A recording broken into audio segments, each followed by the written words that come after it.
ಎಲ್ಲ ಜನತೆ ಪರವಾಗಿ ಒಂದು ರಿಕ್ವೆಸ್ಟ್ ಏನಂದರೆ, ನಮ್ಮ ಪಾಕಿಸ್ತಾನ್ ಬಂಧುಗಳು ಮಿತ್ರರಾದಂತಹ ಒಂದೇ ರಕ್ತ ಒಂದೇ ಕಣದಲ್ಲಂತಹ ನಮ್ಮ ಬಾಂಧವ್ಯಗಳು ಇವಾಗ ಕಷ್ಟಪಡ್ತಾ ಇದ್ದಾರೆ. ವಾಟರ್ ಫ್ಲೋ ಆಗಿದೆ. ಸೊ ಹೆಲ್ಪ್ ಮಾಡಿ. ನಮ್ಮ ಯಾರು ಪ್ರೈಮ್ ಮಿನಿಸ್ಟರ್ಗೂ ರಿಕ್ವೆಸ್ಟ್ ಮಾಡ್ತಾಯಿದ್ದೀನಿ. ಆ ಕಂಟ್ರಿಯಾದ ಪ್ರೈಮ್ ಮಿನಿಸ್ಟರ್ಗೆ ನಾನು ರಿಕ್ವೆಸ್ಟ್ ಮಾಡ್ತಾಯಿದ್ದೀನಿ. ನಮ್ಮ ಪ್ರೈಮ್ ಮಿನಿಸ್ಟರು ನಮ್ಮ ಪೀಪಲ್ಸು ಅಷ್ಟೇ ಸಪೋರ್ಟ್ ಮಾಡಿ.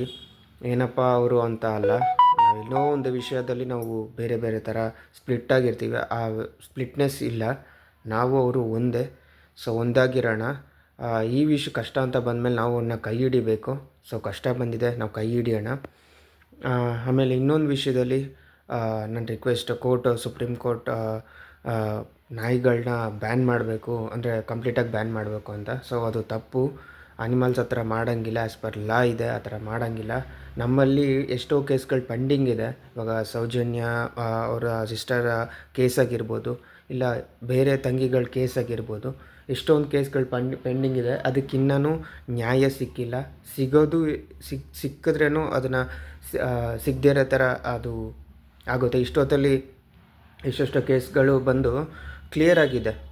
ಬಟ್ ಬೇಡದೇ ಇರೋ ನಾವು ಕೇಸ್ಗಳ ಬಗ್ಗೆ ಗಮನ ತರಿಸ್ತೀವಿ. ಬೇಕಾಗಿರೋ ಕೇಸ್ಗಳನ್ನ ಅದು ಹೆಂಗೋ ಮುಚ್ಚಿಟ್ಟು ಮರೆಯಾಗಿ, ಅದು ಮರೆಯಾಗೆ ರೀಸನ್ ಹೋಗುತ್ತೆ. ಒಂದು ಹೆಣ್ಮಗಳು ರೇಪಾಗಿ ಇನ್ನೂ ನ್ಯಾಯ ಸಿಕ್ಕಿಲ್ಲ ಅಂದರೆ ಯಾವ ಮಟ್ಟ ಅಂತಹ ಗೌರ್ನಮೆಂಟು ರನ್ ಆಗ್ತಾಯಿದೆ ಅಂದರೆ, ಮನೆ ಹೆಣ್ಮಕ್ಳನ್ನ ಆಚೆ ಕಳ್ಸೋಕ್ಕೂ ತುಂಬಾ ಕಷ್ಟ ಅನಿಸುತ್ತೆ. ಹುಷಾರಾಗಿರಬೇಕು ಅಂತ. ಇನ್ನೂ ಸ್ವತಂತ್ರ ಸಿಕ್ಕಿದೆ ಅಂತ ಇಂಡಿಪೆಂಡೆನ್ಸ್ ಡೇ ಆಚರಿಸ್ತೀವಿ. ಬಟ್ ಇನ್ನೂ ಸ್ವತಂತ್ರ ಸಿಕ್ಕಿಲ್ಲ. ಅದು ಯಾವಾಗ ಸಿಗುತ್ತಂತೆ, ಒಂದು ಹೆಣ್ಮಗಳಿಗೆ ಯಾವಾಗ ನ್ಯಾಯ ಈ ಥರ ಸಿಗುತ್ತೋ ಆವಾಗ ಮಾತ್ರ ಸ್ವತಂತ್ರ ಸಿಗುತ್ತೆ.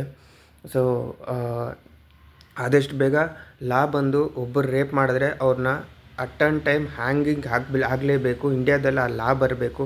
ಲೂಸ್ ಬಿಟ್ಟಂತಹ ದಾರ ಲೂಸ್ ಬಿಟ್ಟಿದ್ರೆ ಇನ್ನೂ ಟೈಟ್ ಮಾಡ್ಕೊತಾರೆ. ಅಂಥವ್ರನ್ನ ನಾವು ಹಿಡ್ದು ಪನಿಷ್ ಮಾಡಬೇಕು.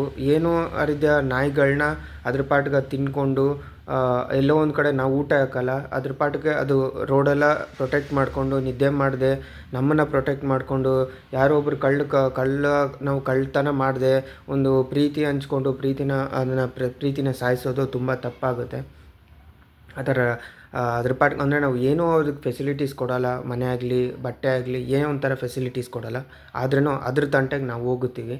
ಸೊ ರ್ಯಾಬೀಸ್ನ ಯಾವ ಥರ ಅಂದರೆ, ಗೌರ್ನಮೆಂಟೇ ತೊಗೊಂಡು ರ್ಯಾಬೀಸ್ ಇಂಜೆಕ್ಷನ್ಸ್ ಮಾಡಿಸಿ ರೋಡಲ್ಲಿ ಬಿಡ್ಬೋದು. ಅದಕ್ಕೆ ಅಂತ ಒಂದು ಟೀಮ್ ಮಾಡಿ ಊಟ ವ್ಯವಸ್ಥೆ ಕೊಡ್ತೀನಿ ಅಂದರು. ಅದು ಯಾವ ಮಟ್ಟಕ್ಕೆ ಹೋಯ್ತು, ಅದು ಯಾವುದೂ ಜಾರಿಗೆ ಬಂದಿಲ್ಲ. ಸೊ ಈ ಥರ ನಮ್ಮ ಸಣ್ಣ ಸಣ್ಣ ತೂತುಗಳನ್ನ ಮುಚ್ಚಾಕ್ಸ್ಬೇಕಾಗತ್ತೆ. ಸೊ ಅದು ರೀಚ್ ಆಗಬೇಕು. ಊಟ ಫೆಸಿಲಿಟಿ ಜೊತೆಗೆ ಅದಕ್ಕೆ ಅವ್ರಿಗೆ ರ್ಯಾಬೀಸ್ ವ್ಯಾಕ್ಸಿನ್ಸ್ ಹಾಕಬೇಕು. ಮತ್ತು ಅದಕ್ಕೆ ರ್ಯಾಬೀಸ್ ವ್ಯಾಕ್ಸಿನ್ ವ್ಯಾಕ್ಸಿನೇಷನ್ ಹಾಕಿಲ್ಲ ಅಂದರೆ ಅದು ತನ್ನಾಗೆ ತನ್ನ ಸ್ವಭಾವನ ಕಳ್ಕೊಳುತ್ತೆ. ಆರನ್ ಹೊಡಿತೀರ, ಅದು ನೀವು ಡಾಕ್ಟರ್ ಸೈಂಟಿಫಿಕ್ಕಾಗಿ ನೋಡಿದ್ರೆ ಅದು ಗೊತ್ತಾಗುತ್ತೆ. ನೀವು ಆರನ್ ಮಾಡಿದಷ್ಟು ಅದಕ್ಕೂ ಕೋಪ ಜಾಸ್ತಿ ಆಗುತ್ತೆ. ಅದಕ್ಕೂ BP, ಶುಗರು, ಡಯಾಬಿಟೀಸು ಎಲ್ಲನೂ ಇರುತ್ತೆ. ಸೊ ನಾವು ಮಾಡೋದು ಒಂದೊಂದು ತಪ್ಪು ಅದಕ್ಕೆ ರಿಯಾಕ್ಷನ್ ಪರಿಣಾಮ. ನಾವು ಇವಾಗ ಎನ್ವಿರಾನ್ಮೆಂಟ್ ಚೇಂಜ್ ಆಗ್ತಾ ಇರೋದ್ರಿಂದನೇ ಆ ಥರ ಚೇಂಜಸ್ ಆಗ್ತಾ ಇರೋದು. ನಾವು ವೆಹಿಕಲ್ಸ್ನ ಕ್ಲೀನಾಗಿ ವೆಹಿಕಲ್ಸ್ನ ಯಾವ ಥರ ಓಡಿಸ್ತೀವಿ, ಯಾವ ಥರ ಅದನ್ನು ನೋಡ್ಕೊತೀವೋ ಅದು ಆ ಥರ ಇರುತ್ತೆ. ಸೊ ನಮ್ಮಲ್ಲಿ ತಪ್ಪಿಟ್ಕೊಂಡು ಅದರದ್ದ ಅಂತ ದಂಟೆಗೆ ಹೋಗೋದು ತುಂಬ ತಪ್ಪು. ನಾನು ಎಲ್ಲನೂ ಒಂದೇ ರೀಸನಲ್ಲಿ ಹೇಳ್ತೀನಿ. ನಾವು ಅದ್ರ ಜಾಗಕ್ಕೆ ಹೋಗಿದ್ದೀವಿ, ಅದು ನಮ್ಮ ಜಾಗಕ್ಕೆ ಬಂದಿಲ್ಲ. ಎಲ್ಲನೂ ನಾವು ಆಕ್ಯುಪೈ ಮಾಡ್ತಾಯಿದ್ದೀವಿ. ಅರ್ಥಲ್ಲಿ ಎಲ್ಲ ಇರೋ ಸ್ಪೇಸ್ನ ನಾವು ಆಕ್ಯುಪೈ ಮಾಡಿಬಿಟ್ರೆ ಮತ್ತು ಅನಿಮಲ್ಸ್ ಎಲ್ಲಿಗೋಗುತ್ತೆ ಅದನ್ನು ಯೋಚನೆ ಮಾಡಿ ಇವಾಗ ನಾನು ಏನು ಹೇಳ್ತಾ ಇದ್ದೀನಿ ಅಂತ. ಸೊ ಅರ್ಥ ಮಾಡ್ಕೊಳ್ಳಿ. ನಾವು ಅದ್ರ ಜಾಗಕ್ಕೆ ಹೋಗಿದ್ದೀವಿ, ಅದು ನಮ್ಮ ಜಾಗಕ್ಕೆ ಬರಲಿಲ್ಲ. ಅದಕ್ಕೆ ಫುಡ್ಡು, ಶೆಲ್ಟರು ಏನು ಎಲ್ಲಿ ವಾಸಿಸ್ತತೆ ಎಲ್ಲನೂ ನಾವು ಗೋರ್ಮೆಂಟ್ ಆಕ್ಯುಪೈ ಮಾಡಿಕೊಂಡ್ರೆ, ಗೋರ್ಮೆಂಟ್ ಬಂದು ಇಷ್ಟೇ ಜಾಗ ಇಷ್ಟೇ ಜನತೆಯಲ್ಲಿ ಇಷ್ಟೇ ಇರಬೇಕು ಅಂತ ಫಸ್ಟೇ ಮಾಡಿದ್ದಿದ್ರೆ ಇದೆಲ್ಲ ನಡೀತಾ ಇರಲಿಲ್ಲ. ಸುನಾಮಿ ಆಗಲಿ, ವಾಟರ್ ಫ್ಲೋ ಆಗಿ ಇದೆಲ್ಲ ನಡೆಯಲ್ಲ. ಯಾಕೆಂದರೆ ಎನ್ವಿರಾನ್ಮೆಂಟ್ ಚೇಂಜಸ್ ಆಗ್ತಾ ಇದ್ರಿಂದ ನಮ್ಮಿಂದ ಫಾಲ್ಟ್ ಆಗ್ತಾಯಿದೆ. ಗೌರ್ನಮೆಂಟ್ ಈ ಸ್ಟ್ರಿಕ್ಟ್. ಫಾರಿನಲ್ಲಿ ಸುನಾಮಿ ಆಗೋದು ಅರ್ಥವಾಗಿದೆ. ಯಾಕಂದರೆ ಮನೆಗಳು ಬೇಜಾನಿದೆ. ಆಫ್ಟರ್ ಹಿಲ್ ಕಟ್ಟರೆ ಅದಕ್ಕೆ ಇಂಬ್ಯಾಲೆನ್ಸ್ ಆಗುತ್ತೆ. ನೀವು ಸೈಂಟಿಫಿಕ್ಕಾಗಿ ಥಿಂಕ್ ಮಾಡಿ, ಸೈಂಟಿಫಿಕ್ಕಾಗಿ ನಡ್ಕೊಳ್ಳಿ ಅನ್ನೋದೇ ನನ್ನೊಂದು ರಿಕ್ವೆಸ್ಟು. ಸೈನ್ಸ್ನ ಮೀರಿದ್ರೆ, ಇಲ್ಲ ನಾವು ಮಿತಿ ಮೀರಿದ್ರೆ ಅದು ನಮ್ಮ ಮೇಲೆ ಮಿತಿ ಮೀರುತ್ತೆ. ಸೊ ಅರ್ಥ ಮಾಡ್ಕೊಳ್ಳಿ. ಸೈನ್ಸಾಗಿ ಥಿಂಕ್ ಮಾಡಿ.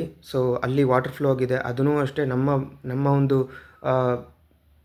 ಮಿಸ್ಬರೋಗೆ ಮರಗಳಿಲ್ಲ, ಗಿಡಗಳಿಲ್ಲ, ಮತ್ತು ಅದು ತನ್ನ ಟೆಂಪರೇಚರ್ನ ಕಳ್ಕೊಳುತ್ತೆ. ಹಿಮಾಲಯ ಎಲ್ಲ ಎಲ್ಲೇ ಆಗಲಿ ತನ್ನ ಟೆಂಪರೇಚರ್ನ ಅದು ಕಳ್ಕೊಳುತ್ತೆ.